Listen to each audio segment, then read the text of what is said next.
আপনারা বুঝতে পারছেন? না বুঝলে আমাকে কোয়েশ্চেন করুন।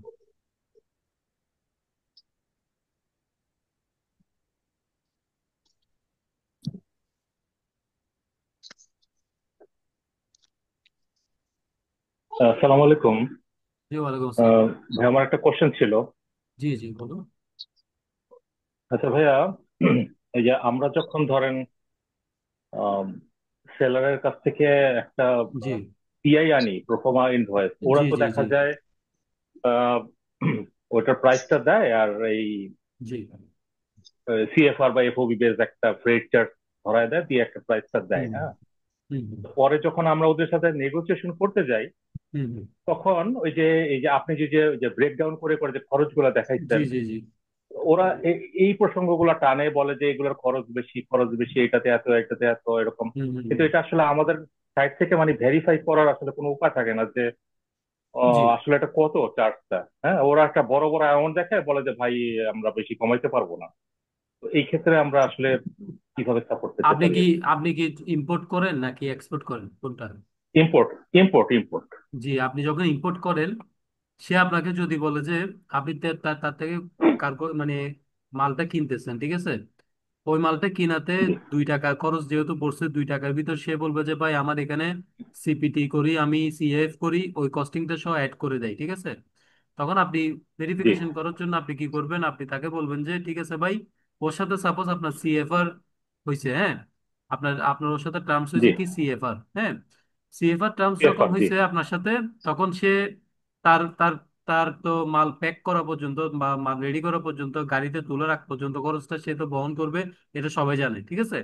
এরপর কস্টিং গুলা জি যেগুলো বলে লোডিং কস্ট, তারপর ডেলিভারি পোর্টের কস্ট, তারপর এক্সপোর্ট কস্ট, ঠিক আছে, টার্মিনালের বন্ধ টার্মিনাল যে কস্ট, তারপর টার্মিনাল লোডিং হবে কন্টেনার, লোড কন্টেনারটা জাহাজে তোলার যে একটা খরচ আছে, ল্যান্ডিং চার্জ, হ্যাঁ, সরি লোডিং চার্জ ওইটা, তারপর ক্যারিয়ার চার্জ, এই চার্জ গুলো যখন সে আপনাকে ডিমান্ড করবে, তখন আপনি এই প্রত্যেকটা চার্জের কিন্তু মানি রিসিভ হয় বাংলাদেশে বা যে কোনো কান্ট্রিতে, এগুলো প্রত্যেকটার মানি রিসিভ কিন্তু আছে। এই যে লোডিং চার্জ থেকে শুরু করে শুধু এক্সপোর্ট প্যাকিং পর্যন্ত, প্রথম ধাপটা, ওইটাতে কোনো মার্জিন পাবে না, যেহেতু এটা হচ্ছে যে তাদের নিজস্ব ফ্যাক্টরিতেই আপনার লোডিং আনলোডিং গুলো করবে, হ্যাঁ হ্যাঁ কার্টুন বানাবে, ওই কস্টটা আপনি পাবেন হ্যাঁ না।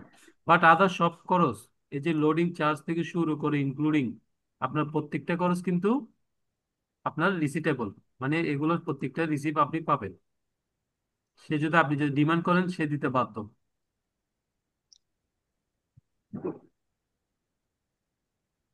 বুঝতে জি, পারছেন? বুঝতে পারছি। সে জি যদি সাপোজ সে যদি আপনার এক্সপোর্ট করে, ঠিক আছে, এক্সপোর্ট করলে তার এক্সপোর্টের যে বিল অফ এন্ট্রি, ওই বিল অফ এন্ট্রিতে আপনাকে শো করবে, জি বিল অফ এন্ট্রির মধ্যে আপনার টোটাল কত টাকা কস্টিং গেছে, ডিএফ ব্যাট থেকে শুরু করে, হ্যাঁ, একটা কস্টিং ও বিল অফ জি এন্ট্রিতে শো করবে, ওইটাই অ্যাসেসমেন্ট করবে, ওইটাই হচ্ছে যে আপনার কাস্টম কস্ট। এরপরে সে মালটা ক্লিয়ার করে যে সিএনএফ এর যে কস্টিং আছে ওইটা দেখাবে, ওগুলো তো স্যার কোটেশন অনুযায়ী হবে, এটা তো আপনি যাচাই করলে বুঝতে পারবেন অ্যাকচুয়ালি কয় টাকা খরচ। একটা এক্সপোর্ট করতে কিন্তু বেশি টাকা খরচ হয় না। বাংলাদেশ থেকে একটা চাইনাতে যদি আমি এক্সপোর্ট করি, আমার সিএনএফ কস্ট সর্বোচ্চ 2 থেকে 3 হাজার টাকার ভিতর হয়ে যাবে, আর বাকিগুলো বিল অফ এন্ট্রিতে যা আসে তা, ডিএফ ব্যাট যত আসবে জি ওইটার জি উপর, ডিএফ ব্যাট আসে সর্বোচ্চ 1,000, 2,000, 3,000 টাকা, এর বেশি আসে। জি জি, বুঝতে ওইটা পারছি। আপনি ভেরিফিকেশন করতে আর পারবেন। ভাইয়া, এই যে ইম্পোর্টান্সটা তো আমার মনে হয় প্রত্যেক বছরই মনে হয় এই অথরিটি এটাকে রিভাইজ করে না, মানে নতুন না না না, ইম্পোর্টান্স প্রকাশ করে একটা। এটা এটা রিভাইজ হয় না, মানে সচরাচর হয় না। এটা ওয়ার্ল্ড ওয়াইড, তো এটা চেঞ্জ ঠিক আছে। করতে গেলে তো পুরো ওয়ার্ল্ড ওয়াইড চেঞ্জ করতে হবে। একটা কান্ট্রিতে চাইলে চেঞ্জ করতে পারবেন না। এটা আসলে কারা নির্ধারণ করে? ওয়ার্ল্ড ওয়াইড এ- এটা এটা অথরিটিটা হবে যে কি ওই নাম? যে আপনার ওই যে ওয়ার্ল্ড ওয়াইড এক্সপোর্ট ইম্পোর্ট যে অথরিটিস আছে, মানে পুরো ওয়ার্ল্ডের, জি ওরাই এই দিক নির্দেশনাগুলো দিবে। যেমন আমাদের এনবিআর চাইলে পারবে না, বা ইন্ডিয়ার গভর্নমেন্ট চাইলে পারবে না। এটা হচ্ছে ওয়ার্ল্ড ওয়াইড যে এক্সপোর্ট জি ইম্পোর্টের জি যে মেন অথরিটি, তারাই পারবে। মানে যেটা export import rules regulation world wide, ওরাই পারবে। হুম, যেমন ইনকোটার্মসটা তো কোনো নির্দিষ্ট দেশের জন্য না, এটা হচ্ছে ওয়ার্ল্ড ওয়াইড, মানে পুরো বিশ্বের জন্য একই। জি জি, বুঝতে পারছি। এখানের মধ্যে উপরে একটা জিনিস আছে, আপনারা আমাকে কোয়েশ্চেন করতে পারেন যে ভাই এই ফ্রেড কালেক্ট টার্মস তারপর ফ্রেড প্রিপেড টার্ম জিনিসটা কি। হ্যাঁ, উপরে দেখেন, Fred collect terms, Fred prepaid terms. Fred collect কখন হয় বা ফ্রেড প্রিপেড কখন হয়? ফ্রেড প্রিপেড তখনই হয় যখন এক্সপোর্টারে ফ্রেডের চার্জগুলো দিয়ে দেয়, মানে ফ্রেড যত আসবে ওইটা যদি এক্সপোর্টারে দেয় তাহলে ফ্রেড প্রিপেড, আর যদি বায়ারে দেয় তাহলে ফ্রেড কালেক্ট। এই জিনিসটা মনে রাখবেন। যদি বায়ারে শিপিং কস্ট খরচটা দেয় মানে জাহাজের খরচটা দেয় তাইলে সেটা হবে যে ফ্রেড কালেক্ট, আর যদি এক্সপোর্টারে দেয় ফ্রেডের চার্জটা তাইলে ওটা হবে যে ফ্রেড প্রিপেড। এই জিনিসটা মনে রাখবেন, এটা খুব ইম্পর্টেন্ট একটা জিনিস। এটা আপনার পি এর মধ্যে বলেন, সেলস কর্নার বলেন, সব জায়গায় এটা মেনশন করতে হবে।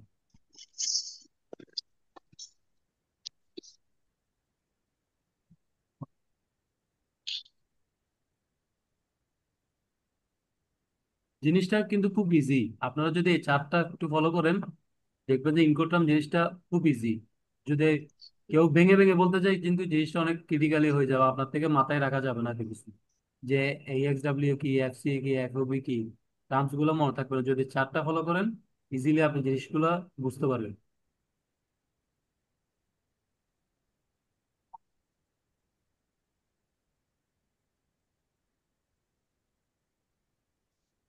যার কারো কোনো কোয়েশ্চেন আছে? জি ভাইয়া, জি বলেন। আমি একটু প্রশ্ন একটু ভাঙা ভেঙে করতে চাই, যেহেতু সবাই কে করতে সুযোগ দিচ্ছেন। এই যে যেমন ধরেন, প্রথমটা আমি ইনপুট আর্মস একটা বিষয় আসছে যে EXW।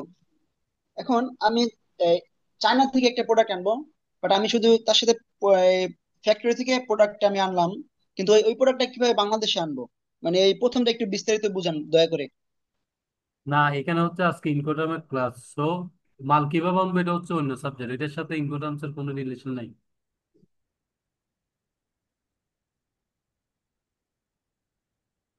ইনকোটামসের সাথে আপনার মাল কিভাবে আনবো ওটার সাথে কোনো সম্পর্ক নাই। আচ্ছা আচ্ছা। মালিক কিভাবে আনবো এটা, ইম্পোর্ট কিভাবে করব সেটার সাথে সম্পর্কিত।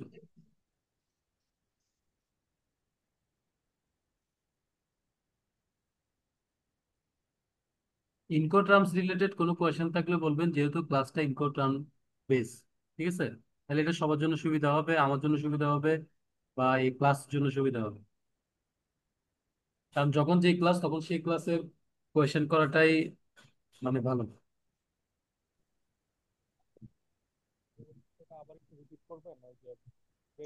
এই তাহলে একটু উপরে এটা একটু বুঝান যে freight collect terms and freight prepaid terms, এটা একটু বিস্তারিত একটু বলতেন ভালো হতো, কারণ এটা নিচেটা বুঝতে পারছি। তা আমি একটু আগে বললাম না, ফ্রেড কালেক্ট কি ফ্রেড প্রিপেড কি, 4-5 বার ধরে বললাম মনে হয়। একটু আগে বললাম না, শুনুন নাই?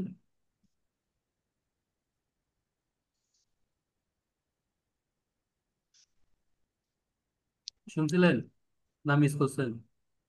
আমি মিস করছি, মানে একটু আমার এক জায়গায় যাওয়া লাগছিল, সরি। না, এরকম মিস করলে তো মানে ওই এটা এক আসলে, মিনিট টাইমটা। না না, মিস করলে এটা তো আসলে আমার দোষ না, আমি তো জিনিসটা না না না। বাকিরা বাকিরা জিনিসটা শুনছিলেন যখন আমি বুঝেছিলাম ফ্রেড কালেক্ট, দেখি যে কোনো একজনকে আমি কোয়েশ্চেন করি, মনোযোগ আছে কিনা দেখি আপনাদের। ফ্রেড কালেক্ট কখন হয়? জালাল ভাই ছাড়া বাকিরা বলুন।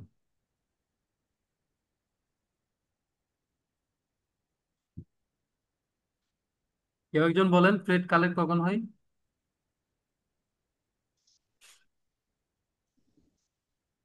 আমি কিন্তু 3-4 বার ধরে বলছি।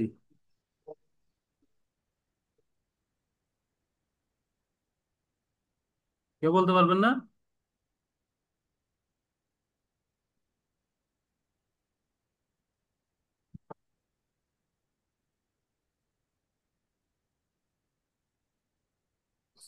সামিউল হক, সামিউল হক আপনি বলতে পারবেন ফ্রেড কালেক্ট কখন হয়? তারপর আশাদ রহমান আপনি বলতে পারবেন? রাকিব আপনি বলতে পারবেন?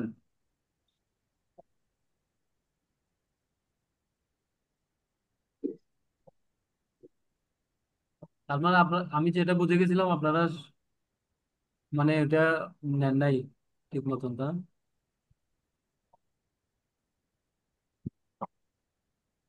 মানে আপনি শুনে গেছেন জিনিসটা, বুঝেন নাই মনে হয়।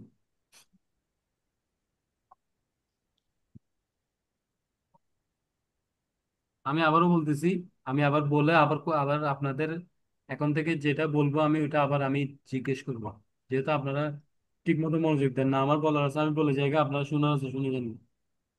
ফ্রেড কালেক্ট, জালাল ভাই ভালো করে বুঝেন। ফ্রেড কালেক্ট, ঠিক আছে, আচ্ছা ফ্রেড ভাইয়া। প্রিপেড, দুইটা জিনিস আছে। একটা হচ্ছে ফ্রেড কালেক্ট, একটা হচ্ছে ফ্রেড প্রিপেড। এটা হয় এক্সপোর্ট ইম্পোর্ট করার সময় বায়ার এবং সেলার সাথে একটা চুক্তিবদ্ধ হয়, হ্যাঁ। চুক্তিটা হবে যে কিরকম, সেলার এবং বায়ারের সাথে, বায়ার যদি বলে যে ভাই তুমি জাহাজে মাল তুলে দিও, মাল তোলার পরে জাহাজের খরচটা আমি বহন করব, এটা যদি বায়ার বলে, যে জাহাজের যে শিপিং কস্টটা, হ্যাঁ, ওই ফ্রেটটা কে বহন করবে? বায়ার বহন করবে। তাহলে বায়ার যখন বহন করবে তখন কি হবে? Freight collect. আর যখন সেলার মানে এক্সপোর্টার, সে এক্সপোর্ট করবে, বায়ারে সে ফ্রেটটা দিবে না, ফ্রেটটা দিবে কে? সেলারে মানে এক্সপোর্টারে জাহাজের খরচটা দিবে, মানে জাহাজে মাল যাওয়ার যে খরচটা, আমরা যেটাকে ফ্রেট চার্জ বলি, ওইটা বায়ারে দিবে, এই সেলারে দিবে। সেলারে যদি দেয় তাইলে প্রিপেড, হ্যাঁ। আর যদি বায়ারে দেয় সেটা হচ্ছে কালেক্ট। মানে আমি যে শিপে করে মালটা পাঠাবো, ওই শিপিং লাইনে ফ্রেটটা যদি কালেক্ট করে, তাহলে কার থেকে কালেক্ট করবে? বায়ার থেকে। আর প্রিপেড যদি আমি নিজে দিয়ে মালটা পাঠাই, তখন হবে যে সেটা ফ্রেট প্রিপেড। মানে এক্সপোর্টারে দিলে, শর্টকাট কথা, এক্সপোর্টারে যদি শিপিং চার্জটা দেয় তাহলে সেটা হচ্ছে ফ্রেট প্রিপেড। আর যদি বায়ারে কস্টটা দেয় তাহলে হচ্ছে সেটা ফ্রেট কালেক্ট। এখন বুঝে গেছে?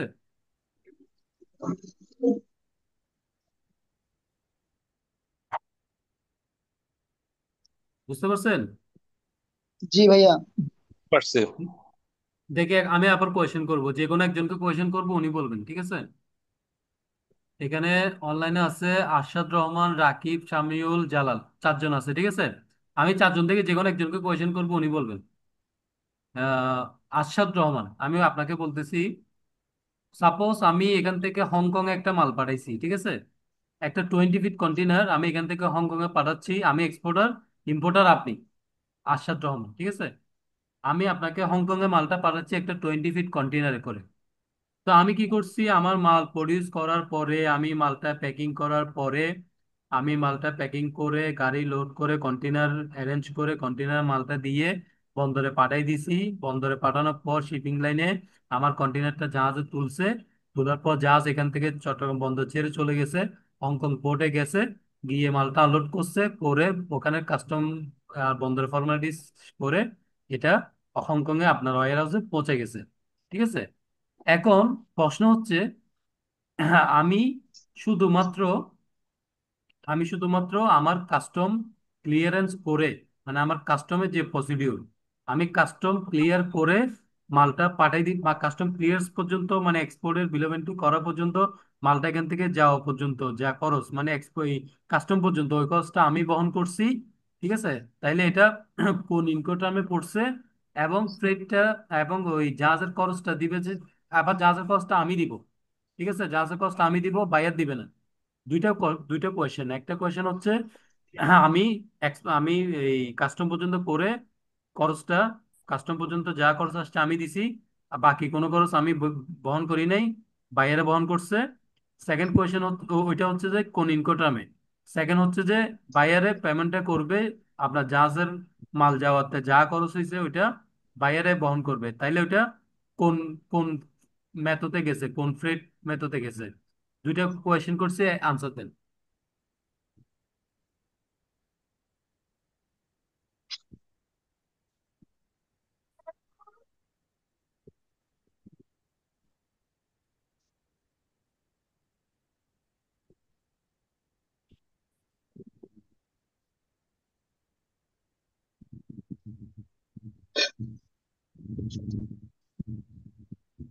আরশাদ ভাই, আপনি কি আছেন?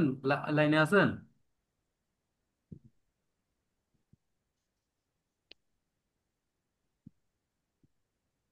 হ্যালো আরশাদ ভাই, লাইনে আছেন?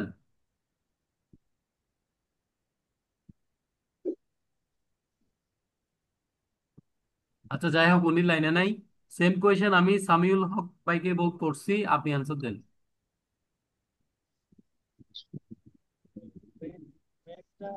এক্সপোর্টার দিচ্ছে? হুম। ফ্রেটটা কি এক্সপোর্ট? একটু বড় করে বলেন। ফ্রেট চার্জ, ফ্রেট ফ্রেড চার্জটা কি এক্সপোর্টার দিয়ে দিচ্ছে? ফ্রেড চার্জটা বাইরে দিবে, ওইটা এক কোয়েশন। ফ্রেড চার্জ যদি বাইরে হুম। দিছে ওইটা কোন মেথডে পড়বে। আর আরেকটা কোয়েশন ও, হচ্ছে যে আমি জাস্ট কাস্টম ক্লিয়ার পর্যন্ত করে দিছি, আমার কস্টিংটা দিছি, বাকি আমি কোনো কস্ট দিব না, তাইলে এটা কোন ইনকোটার্মে পড়ছে। ও, এবং ফ্রেড চার্জটা দিছে আবার বাইরে, তাইলে সেটা কোন মেথডে পড়ছে। দুটো কোয়েশন ও, করছে। এটা এফওবি তে পড়ছে। কেমনে এফওবি তে পড়বে, বুঝে দেন। এটা হলো আপনি ওই যে ইয়া পর্যন্ত আপনি কাস্টমস ক্লিয়ার করে আপনি ইয়াতে শিপিং এ দিয়ে দিচ্ছেন, শিপিং এজেন্টকে দিয়ে ওরা অনবোর্ড করে দিচ্ছে এই তো পর্যন্ত। টার্মিনালের চার্জটা কে দিবে? টার্মিনালের চার্জ, তারপর জাহাজে তোলার যে চার্জ, ওগুলো কে দিবে? ওটা আপনি দিবেন, মানে আমি তো এক্সপোর্টার। বলছি আমি তো বলছি শুধুমাত্র আমি কাস্টম ক্লিয়ারেন্স পর্যন্ত করে দিব, এরপর আমি কোনো খরচ দিব না, বাকিটা বাইরে দিবে। সেক্ষেত্রে কোন ইনকোডামে পড়বে? Customs clearance. চার্টটা আপনার সামনে আছে, দেখে বলেন না।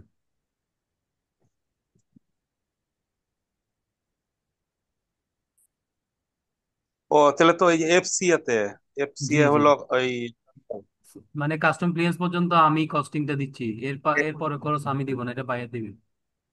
সেম এরপরে হলো তাহলে এফ। হ্যাঁ। এফসিএ, হ্যাঁ এফওবি হলে তো আমি, আপনি একদম মাল তোলার আগ পর্যন্ত যা খরচ মাল তোলা পর্যন্ত, ওইটা তো আমি দিতাম, ঠিক আছে। হ্যাঁ, হ্যাঁ। তারপর যেটা সেকেন্ড কোয়েশ্চেন করছি, আপনার বায়ারে আপনার জাহাজের খরচটা দিছে, তাইলে এটা কোন মেথড হবে? কালেক্ট হবে না প্রিপেড হবে? বায়ার দিছে, বায়ার দিলে, বায়ার দিলে এটা কালেক্ট হয়। জি ঠিক আছে, মুখস্থ করছেন না? বুঝে বলতেছেন না হ্যাঁ, মুখস্থ বায়ার করে বলতেছেন? যে আমার মনে হয় প্রথমে মুখস্থ করে প্রথমে বলছেন, বুঝে বলেন নাই। না, এটা আসলে আত্মস্থ করতে একটু সময় লাগবে, মানে এখন না হলো না, জাস্ট না না, আমি বলি মাথায় মুখস্থ ঢুকে। করলে কখনো শিখতে পারবেন না। আপনি আমাকে বুঝিয়ে দেন কেন এটা কালেক্ট হবে। আচ্ছা, এটা হলো বায়ার দিচ্ছে, বায়ার দিচ্ছে এই জিনিসটা সেলার কালেক্ট করবে আর কি। সেলার কেন কালেক্ট করবে? সেলার কি শিপিং লাইন? না, না সেলার, না, না সেলার। আমি শিপিং কিন্তু লাইনই বুঝিয়ে তো দিয়েছিলাম। মূলত, শিপিং লাইনই তো বিলটা পাবে আর কি। জি শিপিং জি। লাইন কালেক্ট করবে, জি রাইট। শিপিং লাইন কালেক্ট হুম। করবে বায়ার থেকে। জি জি। শিপিং লাইন যখন আর শিপিং লাইন যখন কোনো চার্জ কালেক্ট করে, সেটা কার থেকে কালেক্ট করবে? অবশ্যই বায়ার থেকে।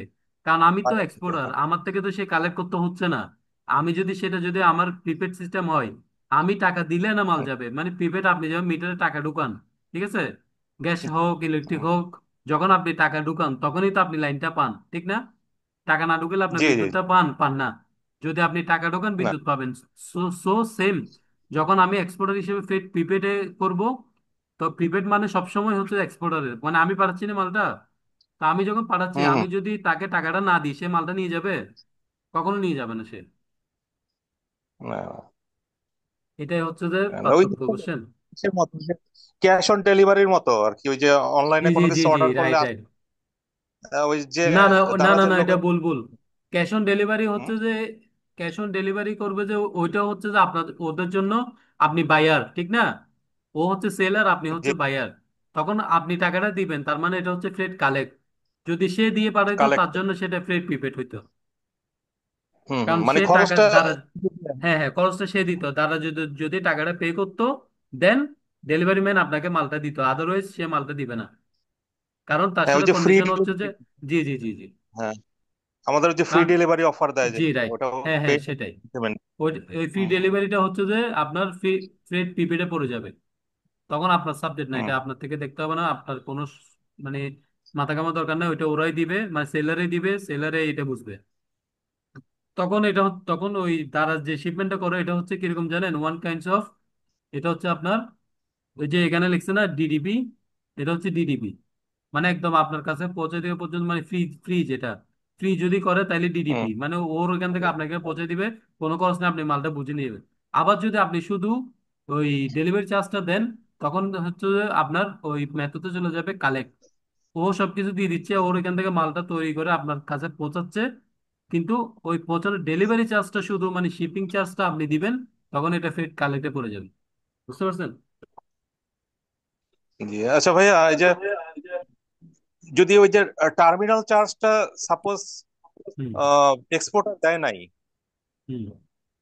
টার্মিনাল চার্জ এক্সপোর্টার দেয় নাই, তো আমার সাইড থেকে আমি এটা কিভাবে পেমেন্টটা দিব?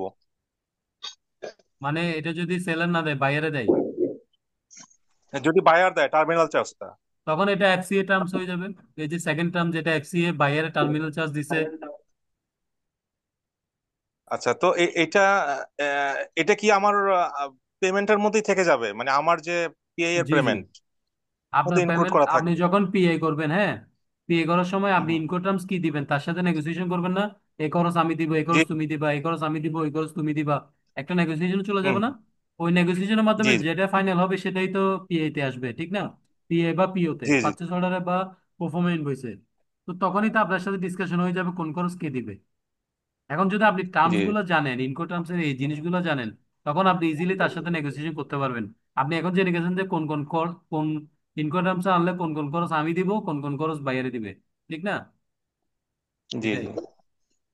তো ভাইয়া, এই যে ধরেন এফসিএ তে আমরা সেটেল হইলাম, মানে হুম। ঠিক করলাম এফসিএ, তো এই যে হুম। টার্মিনাল চার্জটা, এটা ধরেন আমি তাহলে কিভাবে পে করব, মানে কিভাবে যাবে, বা ওই টার্মিনালে টার্মিনাল কিভাবে হচ্ছে যাবে? যে বন্দরের চার্জটা আর কি, আপনার বন্দরে ঢুকানোর পরে, হুম। বন্দরে মালটা ঢুকাবেন না,